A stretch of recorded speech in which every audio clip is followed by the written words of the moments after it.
Ya, Assalamualaikum warahmatullahi wabarakatuh. Jumpa lagi dengan Ibu Lutfi. Hari ini kita akan belajar mengenai apa? Kita akan belajar beda lagi ya. Kalau sebelumnya kita sudah belajar mengenai plant patogen ya. Patogen itu apa? Kemudian kita sudah mempelajari mengenai plant pathology dan lain sebagainya. Hari ini kita akan lebih spesifik lagi. Kita akan mempelajari salah satu patogen, yaitu adalah nematoda. Kalau yang kemarin kita belajar mengenai nematoda yang memarasit serangga atau disebut dengan nematoda entomopatogen. Nah, sekarang kita beda lagi nih. Sekarang kita akan mempelajari plant parasitic nematode. Jadi adalah nematoda yang memarasit pada tanaman. Ya, seperti itu ya. Tentunya pasti berbeda ya. Oke, kita akan pelajari satu persatu. Kalau yang kalian lihat di depan ini adalah gambar dari nematoda. Gambar dari nematoda yang di bawah mikroskop ya. Jadi kebanyakan nematoda itu kasat mata ya. Jadi tidak terlihat, dia harus dilihat di bawah mikroskop seperti itu. Oke, untuk selanjutnya kita akan ini ada ilustrasi. Ini yang bener aja, ini tanaman kok cacingan yang bener aja gitu. Kalau manusia terkena cacing atau mungkin kremian dan lain sebagainya ya, itu pasti dari sanitasinya kurang terjaga dan lain sebagainya ya, yang mungkin berefek pada yang gambar sebelah kanan ya. Namun bagaimana ketika kita nanti karena berbeda ya antara nematoda yang memarasit misalnya hewan, nematoda yang memarasit manusia, dan nematoda memarasit tumbuhan itu berbeda ya. Bedanya apa? Nah, kita akan pelajari satu persatu di sini. Oke, ini di padang golf. Coba kalian lihat di padang golf itu kan biasanya warnanya hijau ya, hijaunya tuh merata. Ada suatu spot yang hijaunya tidak merata, dan itu adalah salah satu indikasi terkena nematoda. Jadi di spot-spot tersebut itu sudah banyak nematodanya. Itu adalah salah satu tanda juga ya. Walaupun misalnya ada lapangan golf seperti ini yang tidak merata, kuningnya tidak seragam dan lain sebagainya, itu belum tentu terkena nematoda ya. Tapi salah satu ciri yang bisa terlihat ketika terserang nematoda pada suatu padang golf adalah ya ini ya, pertumbuhan tidak merata. Nah ini ya. Biasanya, jadi yang namanya nematoda itu hidup di sekitar kita, ada banyak di sekitar kita. Dia bisa hidup di tanah, bahkan hidup di air dan lain sebagainya ya. Dan dia banyak karena banyak yang dia hidup di tanah. Kemudian dia banyak menyebabkan juga memarasit akar tanaman. Gejalanya? Gejalanya ada puru akar. Kemarin kita sudah belajar ya gejalanya ya, gejala primer, gejala sekunder. Nah, silakan dipelajari lebih lanjut lagi ya, slide materi-materi sebelumnya. Ada gejala puru akar. Nah, ini puru akarnya salah satu terindikasi ini terkena nematoda. Jadi ada muncul puru-purunya seperti benjol-benjol di akarnya, seharusnya ini tidak ada. Kemudian ini ada tanaman apa ini? Ini tanaman wortel. Wortel bentuknya seperti itu. Ada malformasi ubi. Ubi ya. Malformasi ubi. Jadi bentuknya berbeda. Ya, harusnya ubi itu bentuknya seperti apa sih ya? Seperti yang pernah kita tahu, tapi bentuknya sangat berbeda sekali. Kemudian juga luka atau lesio pada kacang tanah. Kemudian busuk akar dan lain sebagainya. Nah, sekarang kita belajar mengenai asal muasalnya dulu ya.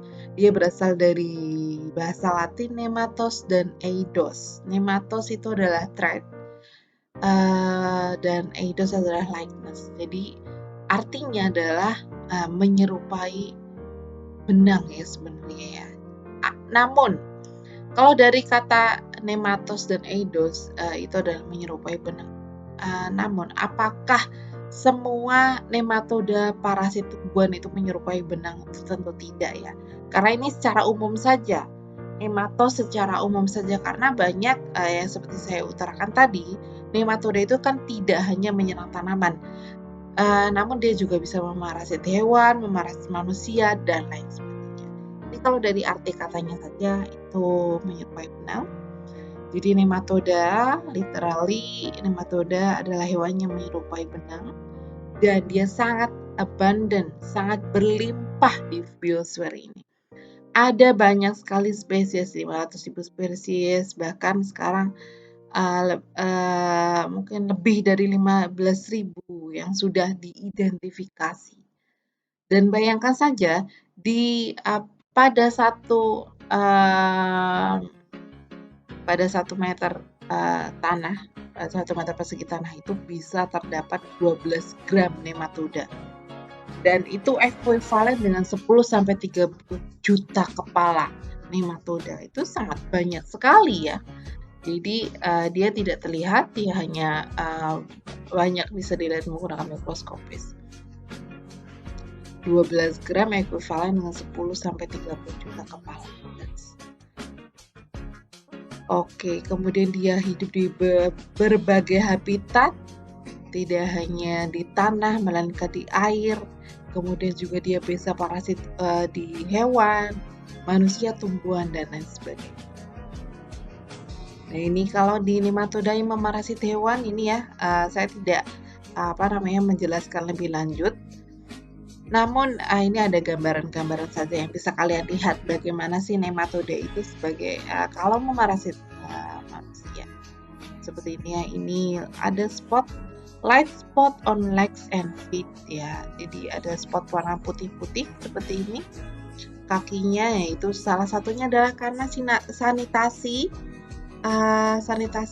lingkungan yang tidak baik ya, sehingga dia lebih mudah terserang oleh nematoda.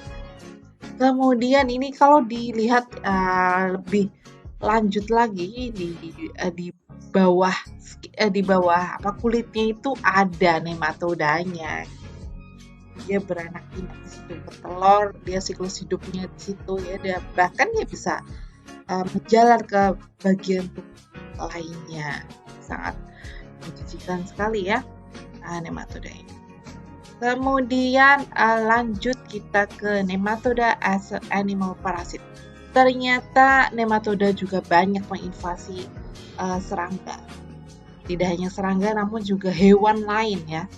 Ini kalau yang ini adalah dia nematoda memarasit pada Ascaris ini adalah pada usus babi, Ascaris lumbricoides nama nematodanya. Dan bahkan waktu itu suatu ketika saya membeli kerang, kemudian saya taruh di dalam kulkas karena belum memasak saat itu. Kemudian beberapa hari kemudian saya keluarkan di kulkas. Dan saya ada melihat ya hal yang aneh di kerang tersebut, seperti ada cacing-cacing atau nematoda dan lain sebagainya. Saya nggak berpikir panjang ya apa itu, tapi yang jelas itu mungkin seperti nematoda dan sebagainya. Dan akhirnya saya buang. Itu ya, mungkin itu adalah parasit. Ini parasit insekta. Ya ini adalah yang nematoda entomopatogen yang saya jelaskan tadi ya, yang sudah kita pelajari pada semester lalu di mata kuliah teknologi pengendalian hama. Ya, jadi nematoda itu sebagai agen hayati atau biological control ya yang bisa digunakan. Dari genusnya adalah Steinernema dan Heterorhabditis. Jadi yang biasa digunakan patogen serangannya adalah ini ya, Steinernema dan Heterorhabditis. Kemudian etopatogen nematoda adalah nematoda yang dia bisa menyebabkan kematian pada serangga. Oke ya, jadi dia menyebabkan penyakit pada serangga. Kalian sudah pernah belajar, oleh karena itu saya tidak banyak akan bahas di sini, karena kita akan lebih fokus ke plant parasitic nematode. Entomopathogenic nematode live parasitically inside the infected insect host, and so they are termed as endoparasitic. Ya, jadi endo itu ada di dalam tubuh dari serangga. Kemudian, mereka banyak menginfeksi berbagai jenis serangga yang hidup ya. Dia bisa memarasit larva dari moth, moth itu ngengat, butterfly, larva dari kupu-kupu, kemudian flies itu lalat, beetles, kumbang dan lain sebagainya ya. Juga ada grasshopper, cricket,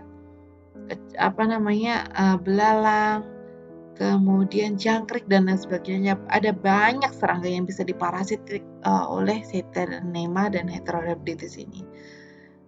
Dalam artian dia bagus ya sebagai agen pengendali. Ada juga ini mermis nih, parasit serangga.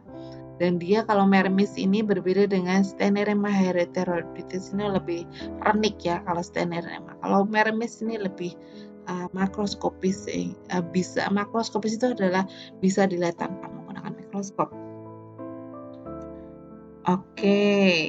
Ini udah saya jelaskan ya genusnya ini, dan dia familinya adalah Steinernемatidae dan Heterorhabditidae.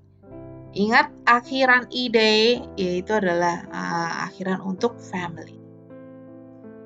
Kemudian kita belajar mengenai historinya dulu, sejarahnya dulu, bagaimana sih si nematoda ini kemudian ditemukan dan kemudian bagaimana perkembangannya ya. Dulu kala Kekaisaran Cina itu pernah mendeskripsikan, jadi 2700 dan 235 before century ya. Itu tahun berapa itu berarti ya? Itu sudah lampau sekali intinya. Dia pernah mendeskripsikan,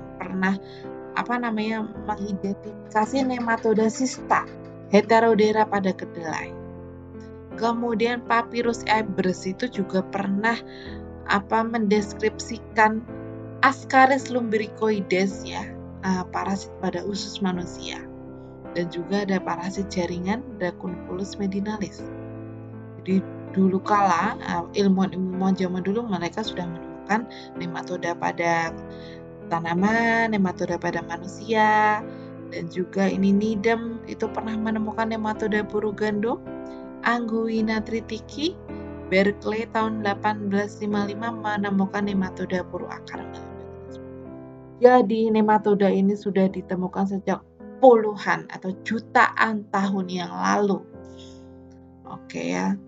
Jadi ilmuwan zaman dulu sudah canggih ya. Sekarang kita belajar mengenai morfologi dari nematoda. Apa sih morfologinya? Ya, kita belajar mulai dari yang bagian depan ya. Body menyerupai cacing atau disebut dengan vermiform, masih ingat ya?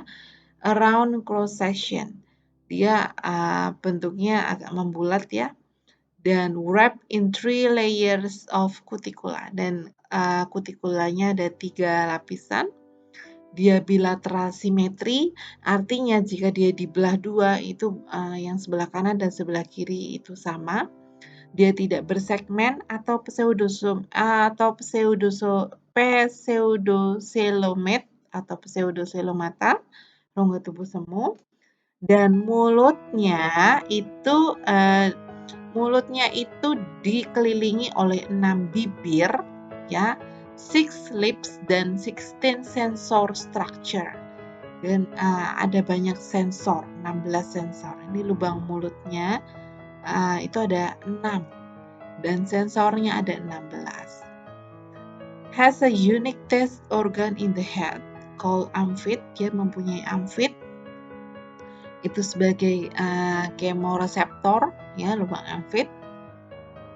Dan dia sudah saya jelaskan waktu kita diskusi yang kemarin bahwa dia juga mengalami metamorfosis ya. Dia mempunyai perkembangan, siklus hidupnya mirip dengan serangga ya. Dia telur, kemudian kalau di serangga istilahnya ada larva misalnya atau nimfa dan sebagainya. Kalau di nematoda istilahnya ada juvenil. Kalau di serangga namanya instar ya, instar. Instar 1, instar 2, instar 3. Namun kalau di nematoda itu juvenil. Juvenil 1, juvenil 2, juvenil 3, juvenil 4 dan kemudian dewasa. Ya. Growth is followed by replacement of juvenile skin. Setiap pergantian juvenil dari juvenil 1, juvenil 2, juvenil 3 dan sebagainya itu ditandai dengan adanya molting.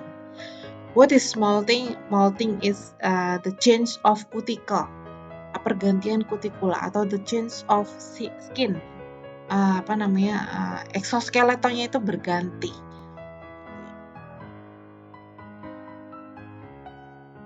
Oke, kemudian lanjut kita ke body shape-nya, bentuk tubuhnya seperti apa. Dia menyerupai cacing vermiform sudah ya. Namun ada bentuk lain, terutama yang betina. Karena ada nematoda itu ada yang menetap dan ada yang berpindah. Kalau menetap, otomatis dia tidak bisa bergerak ya. Pergerakannya terbatas. Ada yang parasit menetap dan ada parasit yang berpindah.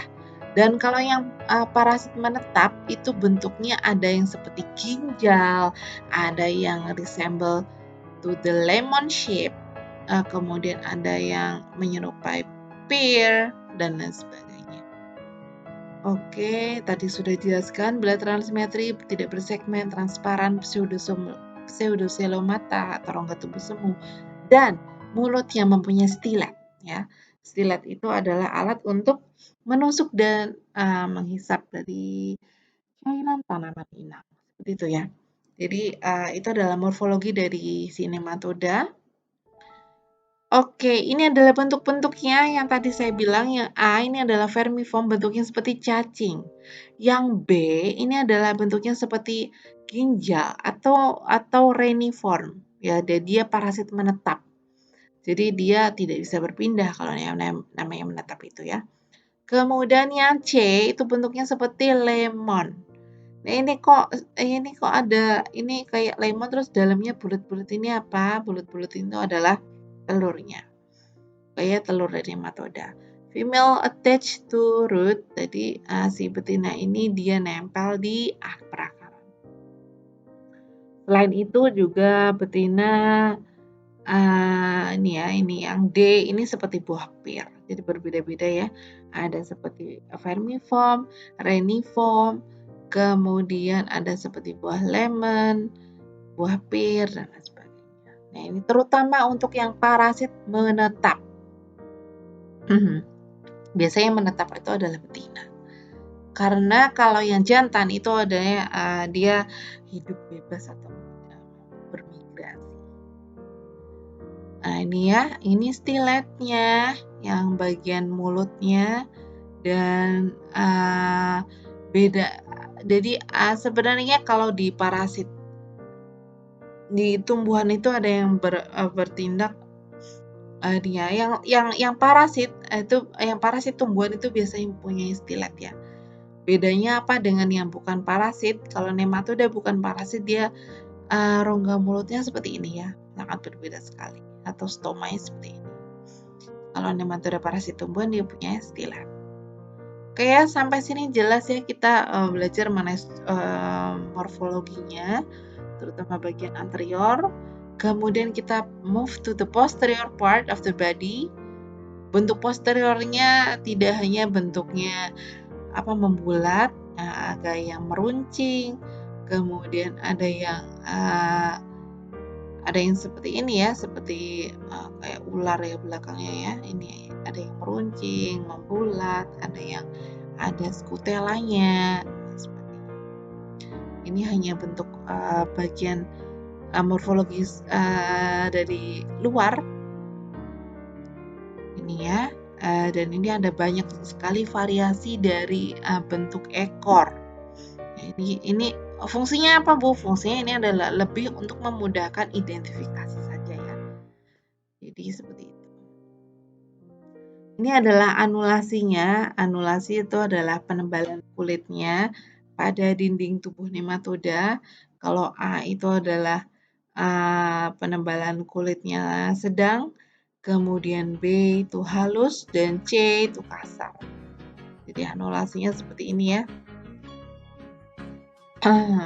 Oke, ini anulasi penebalan kutikula. Kemudian sama seperti organisme lain, dia mempunyai sistem ya, sistem di dalam tubuhnya.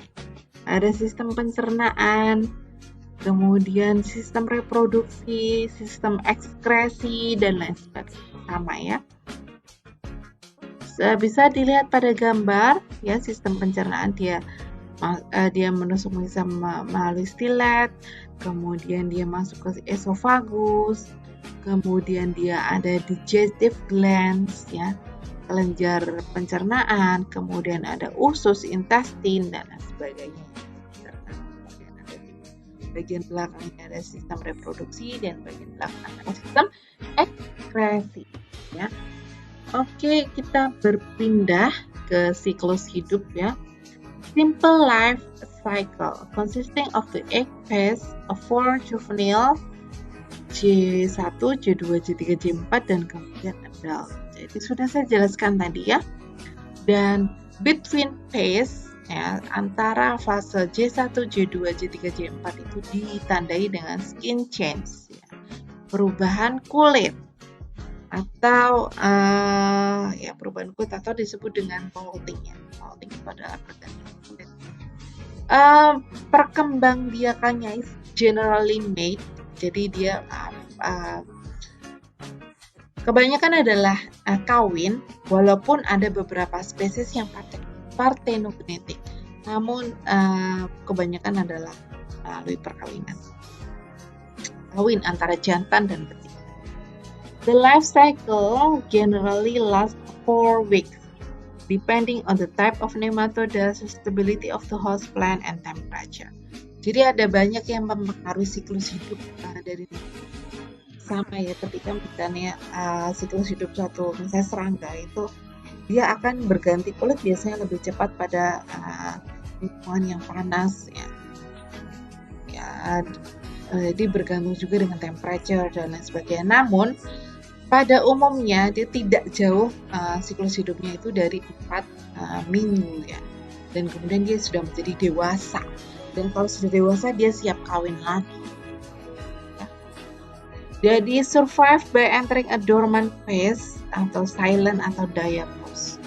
Jadi kalau dia menghadapi keadaan lingkungan yang tidak menguntungkan, dia bisa dormant atau disebut dengan diapause atau disebut dengan silent. Ya, atau dengan menginfeksi other host plants. Jadi ketika misalnya tidak ada inang utamanya, ada beberapa spesies yang mempunyai alternatif host atau disebut dengan inang alternatif dan dia bisa hidup di sini.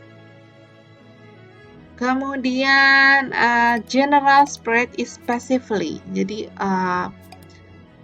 penyebarannya itu sebagian besar itu secara pasif ya. Jadi dia bukan secara aktif dia berpindah dari satu lahan ke lahan lain, itu tidak, melainkan penyebarannya itu lebih kepada pasif ya.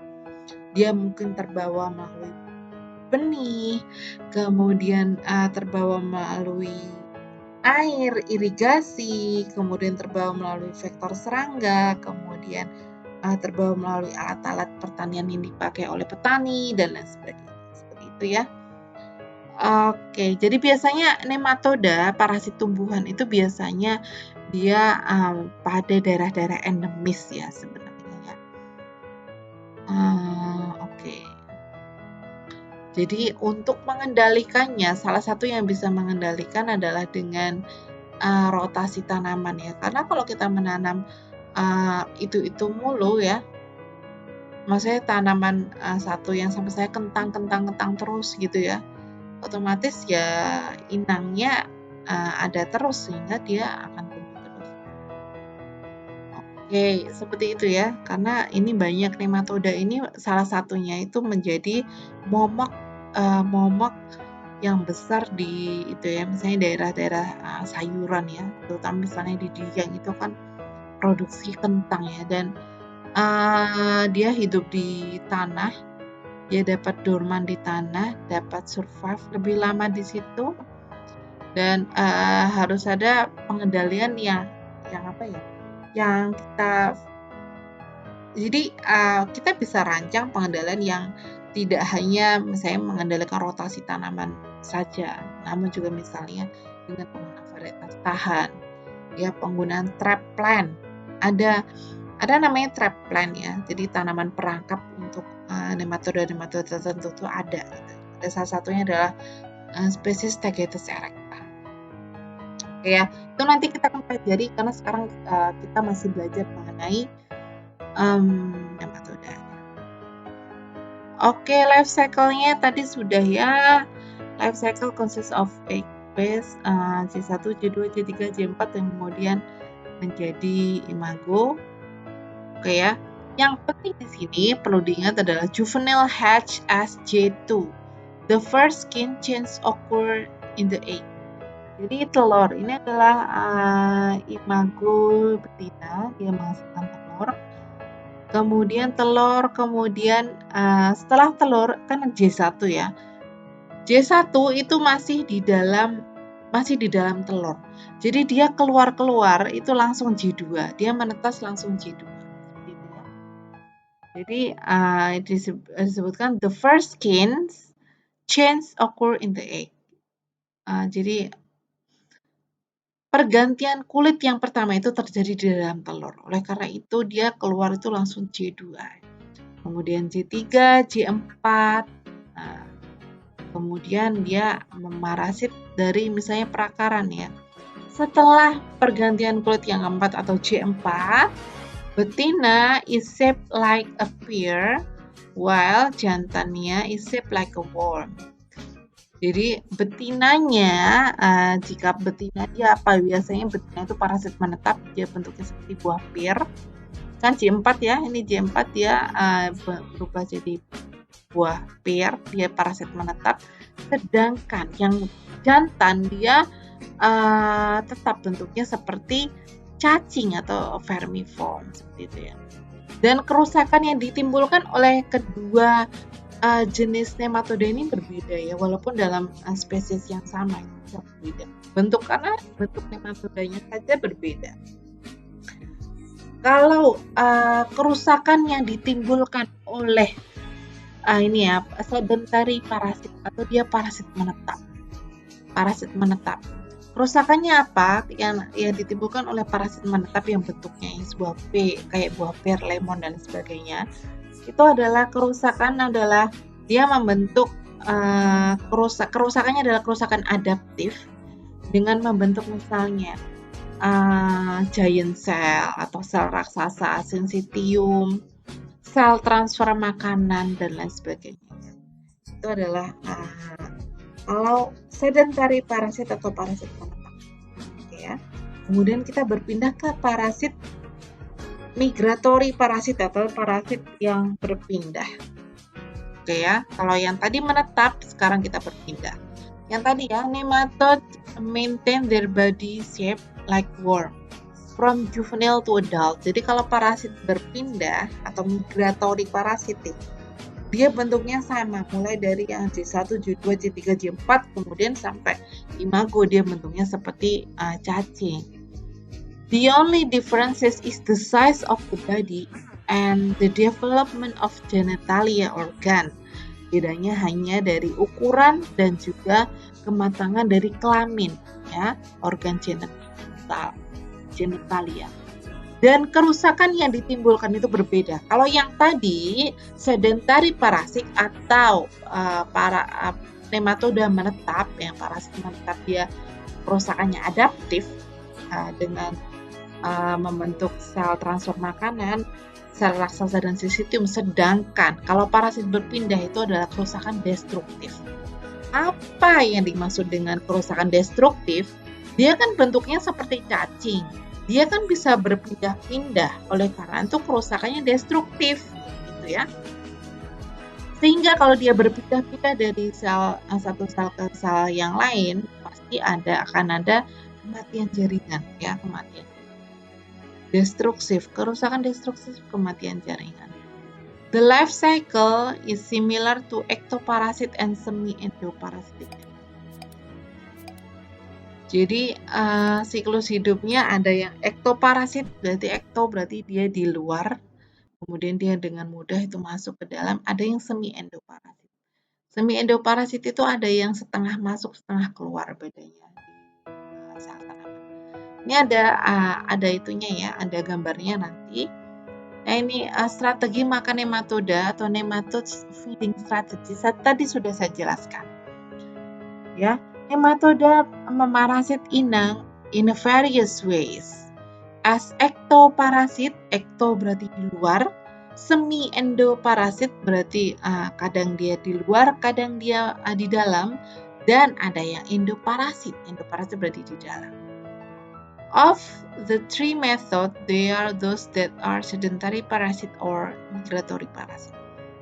Jadi dari ketiga strategi yang tadi ya, ektoparasit, semi-endoparasit, endoparasit, ada yang dia sebagai nematoda yang migrator atau parasit berpindah, dan ada yang nematoda sedenter atau yang parasit menetap. Tadi sudah dijelaskan ya parasit berpindah atau nematoda yang berpindah, parasit migratory parasit, itu menyebabkan kerusakan destruktif. Karena dia berpindah-pindah, bentuknya seperti cacing, kerusakannya destruktif, kematian jaringan pasti ya. Nah ini dia are considered more primitive than sedentary parasit, dan ini yang lebih primitif daripada yang satunya yang sedenter. Kalau yang parasit sedenter atau parasit menetap, namanya juga menetap. Kalau menetap berarti dia tidak bisa berpindah. Apa yang dia rusak ya? Walaupun dia menetap, dia juga makan ya. Oleh karena itu dia kerusakan yang ditimbulkan adalah kerusakan adaptif. Jadi dia membentuk nematode food transfer cell atau sel transfer makanan, foster cell atau sel asuh, kemudian syncytium, dan juga membentuk sel raksasa. Ada gambarnya setelah ini ya, bisa dilihat. Nah ini yang tadi ya, ini endoparasit berarti si nematoda di dalam sel inang. Nah ini ya. Kalau ektoparasit berarti dia bebas dari luar, dia memarasit dari luar, sedangkan ini adalah semi endoparasit, ada bagian tubuh dari nematoda yang masuk ke dalam inang. Inang di sini adalah tanaman ya. Jadi how to parasite by sticking the stylet and absorbing liquid food from the host cell. Jadi dia menusukkan styletnya dan dia mengabsorpsi cairan tanaman ya. Kerusakan apa yang ditimbulkan ya sudah ya tadi ya. Oke, efeknya kepada tanaman apa? Yang pasti biasanya ada yang menyebabkan puru, kemudian ada yang menyebabkan layu ya, menguning dan lain sebagainya. Itu gejala sekundernya. Oke, lanjut ke ini ya, sudah ya tadi ya, migratory parasit. Parasit berpindah ya, dan bentuknya remain worm shape atau vermiform tetap. Vermiform menyebabkan destruktif, sudah. Dan parasit menetap atau sedentary parasit, baik itu ektoparasit, semi-endo, dan endo, dia menyebabkan kerusakan adaptif ya sudah ya tadi ya. Yang bentuknya seperti apa? Nah ini ya. Ini kalau yang migratory parasit, dia karena bentuknya seperti ini adalah sel tanaman, kemudian diwarnai dengan asid fuksin ya, sehingga nematodanya kelihatan warnanya pink ya. Ini adalah nematoda, dia dirusak dan menyebabkan sel kerusakan destruktif, kematian jaringan. Sedangkan ini ada sel adaptif, sel raksasa, ini adalah syncytium yang Kerusakan yang ditimbulkan oleh parasit menetap. Oke, semoga semoga penjelasannya cukup clear ya. Nanti kita akan diskusi ya jika ada yang kurang jelas.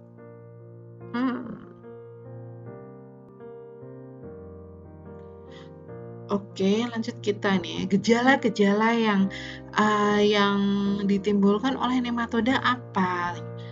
Gejalanya antara lain ada stunting, ada kerdil, figurnya turun, kemudian dia seperti kekeringan, kurang nutrisi, daunnya kecil-kecil, kusam, daunnya gugur, pertumbuhannya tidak seimbang, kemudian pertumbuhannya tidak rata atau uneven growth seperti pada golf tadi ya, jadi pertumbuhan tidak rata. Kemudian yang pasti kuantitas dan kualitas dari hasilnya juga tereduksi. Kan yang diserang akar ya, sedangkan akar itu banyak fungsi untuk menyerap air, unsur hara dan lain sebagainya dari dalam tanah. Jika akarnya saja sudah terganggu, apa yang akan terjadi pada tanaman tersebut? Pasti akan banyak impact-nya gitu. Ini ada tanaman wortel yang kena ya, ini ya, kena nematoda. Bahkan sampai bisa kematian juga. Oke, ini selanjutnya adalah gejala-gejala yang bisa kita lihat ya. Ini adalah potato plants. Jadi tanaman potato kentang diserang oleh nematoda cyst nematode Globodera spp. Globodera spp ya. Globodera spp menguning seperti itu. Dan pertumbuhannya kerdil, tidak rata, dan sebagainya. Ini nematoda cysta kentang, potato cyst nematode, yang potato filled with PCN ya. Jadi dia diserang oleh potato cyst nematode atau nematoda cysta kentang. Seperti ini, pertumbuhannya tidak rata, menguning, dan sebagainya. Ini ya, masih nematoda cysta kentang, ini gejalanya. Jadi biasanya dia cenderung untuk mengelompok ya di suatu lahan. Jadi tidak semuanya satu lahan terkena, itu biasanya tidak. Dia biasanya lebih mengelompok ke spot-spot tertentu ya. Kemudian dia kerdil, menguning, pada akarnya ditemukan cysta warnanya agak putih ya. Kemudian ada yang yellowing cyst dan ada yang kecoklatan. Cystanya seperti ini. Ini ada kayak bulat-bulatnya ya. Ini ada yang seperti itu ya. Jadi cysta nematoda ya. Jadi ada yang kasat mata, ada yang bisa dilihat sudah.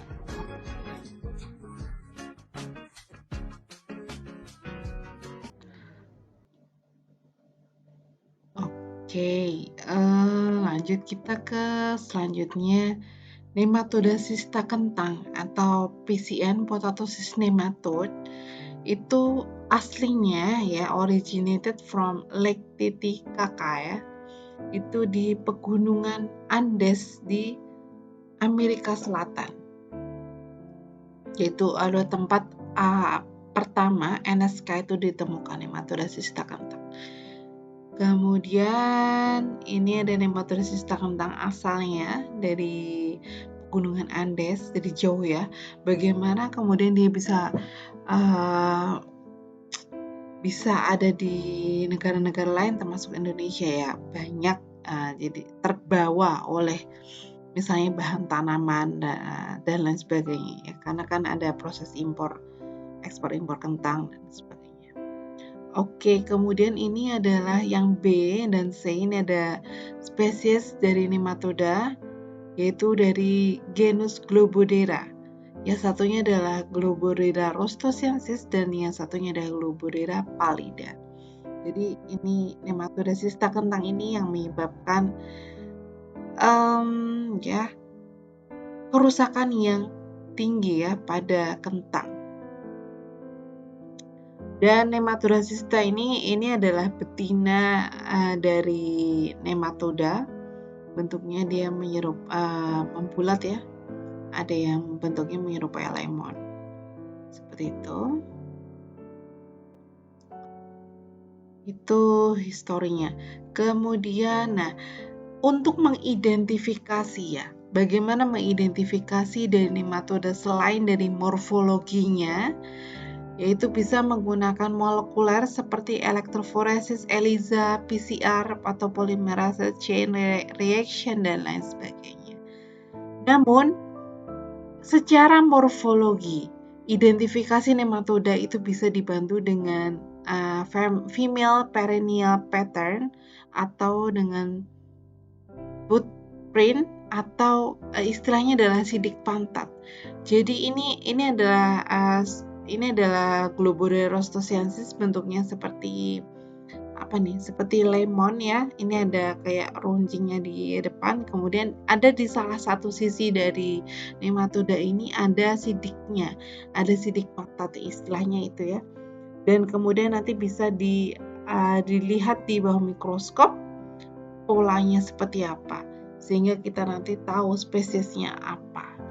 Seperti itu ya. Jadi selain menggunakan identifikasi molekuler, identifikasi morfologi yaitu dari sidik pantat atau dari female perennial pattern, dari sidik pantat atau footprint dari betina nematoda.